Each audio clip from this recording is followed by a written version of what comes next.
Estamos de volta com o Gazeta Entrevista.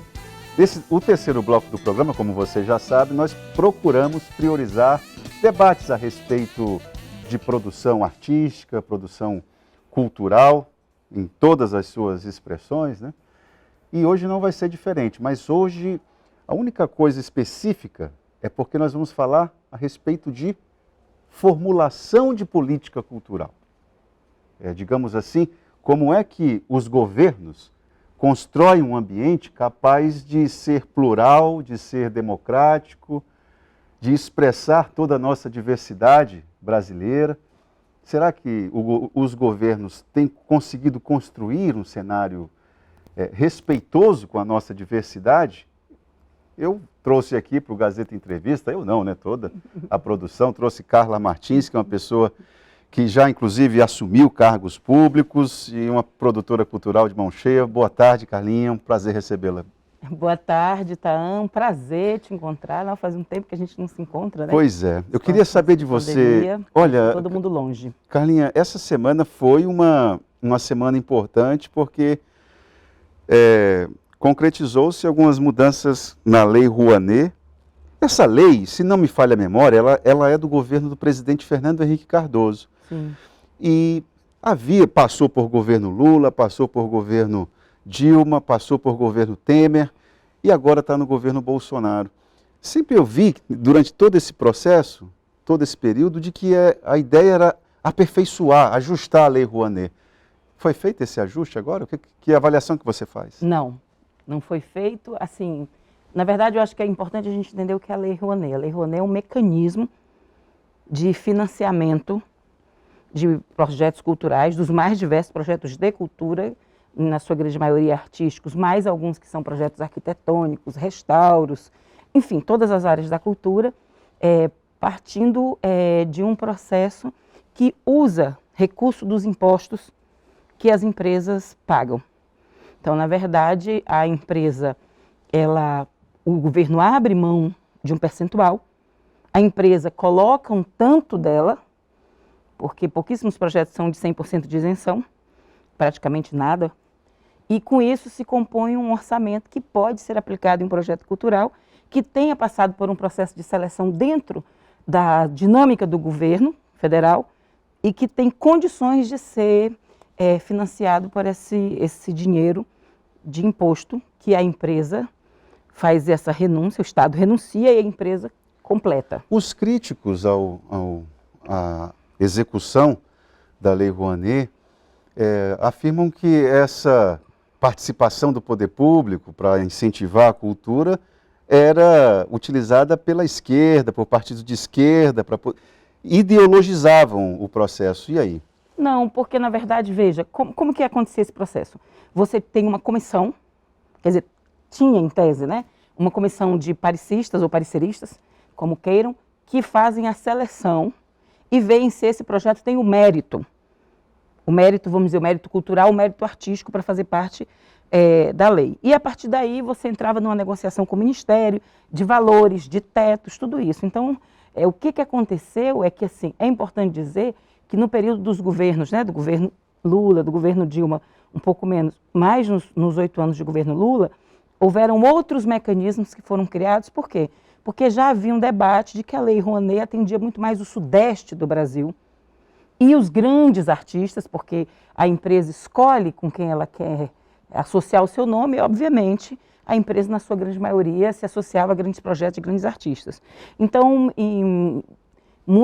durante muitos anos, acho que aqui no Acre é talvez a menor, o norte inteiro é a menor captação de Rouanet, e o Acre era assim um tracinho, porque a gente tem pouquíssima coisa que foi amparado por Lei Rouanet. Então esse era um ajuste que poderia ser feito, né? Então, olha, as empresas, não dá para investir só num Chico Buarque, num Alceu Valença, tem que investir num Piavila também, no Los Porongas, etc. Então, o que aconteceu durante nesses estudos de reforma da Lei Rouanet é que o governo acabou caminhando para outra direção, que foi a do Sistema Nacional de Cultura, que criava, de alguma forma, uma paridade entre um per capita, entre as regiões, para que isso fortalecesse os movimentos culturais, né, o movimento da cultura como um todo, e isso pudesse ser mais equilibrado. E agora, o que foi feito agora? O que você destacaria?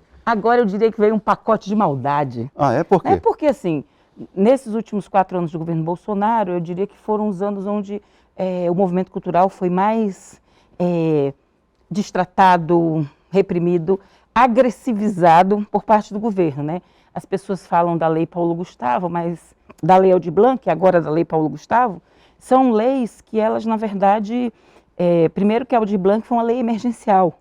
Porque, veja, o segmento da cultura, ele não é só um segmento que pensa os artistas.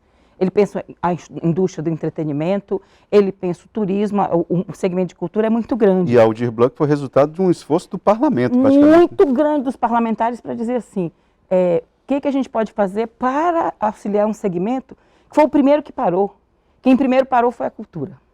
E é o último que estava voltando, estava começando a voltar agora. Agora parou de novo. Quando veio essa nova onda da pandemia, né, a Ômicron, e de novo, né, está tendo um debate muito grande assim, que protocolos podem ser criados. Então, dentro disso tudo vem esse novo pacote da Rouanet, que ele primeiro, cachê de artista tem que ser no máximo de R$3.000. Como assim? Como que uma lei dessa, que é um projeto que poderia atender, enfim, uma série de pessoas de segmento, passa a ter um valor de R$3.000 por cachê? Segundo o Mário Frias, né, que é esse secretário horroroso, junto com esse time de gente horrorosa, um bando de zumbis que estão aí tentando tocar a cultura do Brasil e, na verdade, estão afundando aquilo que é o maior patrimônio do povo brasileiro, que é a cultura, seria um valor mais justo e mais adequado, que não está correto isso.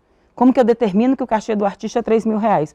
Eu não digo para o médico quanto que custa a cirurgia que ele faz. Eu não digo para um advogado quanto custa um processo que ele defende. Ele pode ter preço, mas ele tem a decisão dele. E com a cultura eu digo, não, é 3.000 e acabou. Isso não é uma coisa adequada, isso, enfim, esse arbítrio, ele antes chegava até R$45.000 e aí se tirava uma média. Ele agora virou R$3.000, que é uma coisa louca. Depois eles diminuíram os anos de captação, que antes você tinha até 3 anos, porque a lei ela dizia o seguinte, são 3 anos de captação, mas quando você capta 25% do recurso, você começava a executar o projeto e aí você podia ir executando e à medida que você vai executando, você iria seguindo a captação. Ali agora são 2 anos, né? Eles também, eu acho que coisa também que é mais séria é que, por exemplo, o processo da Lei Rouanet, ele sempre foi um processo que o secretário da pasta, ele não podia ter arbítrio sobre ele. Ele passava totalmente na mão das comissões, de quem fazia avaliação, e a partir dessa avaliação caminhava com o corpo técnico do Ministério. Eles instituíram uma espécie de censura.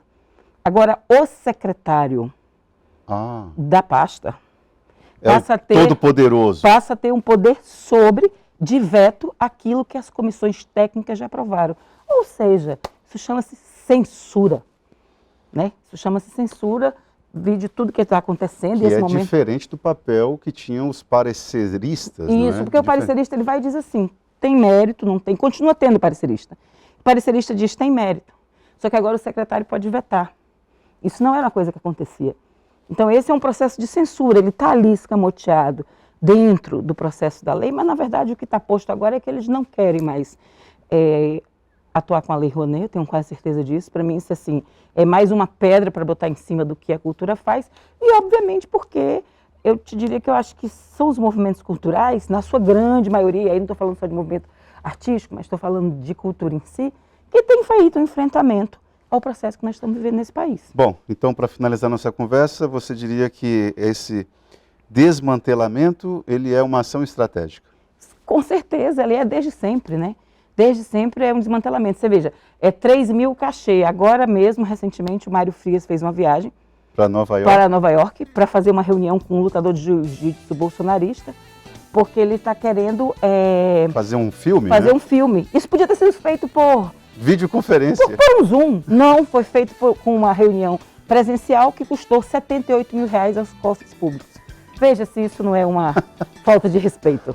Não tinha ninguém para dizer não para esse camarada, né? Não vá, não precisa.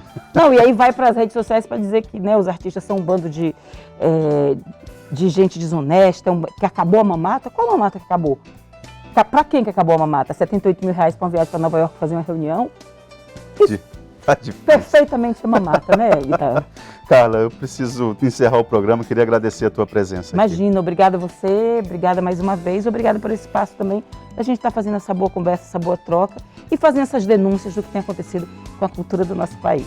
E o Saci, tá com a perna boa? Tá boa? Tá boa? Tá boa. Saci tá com a perna, Saci tá botando um filme aí do mundo, você tá vendo, Vambora, né? vambora. Vamos falar mais de Saci aqui no Gazeta Entrevista.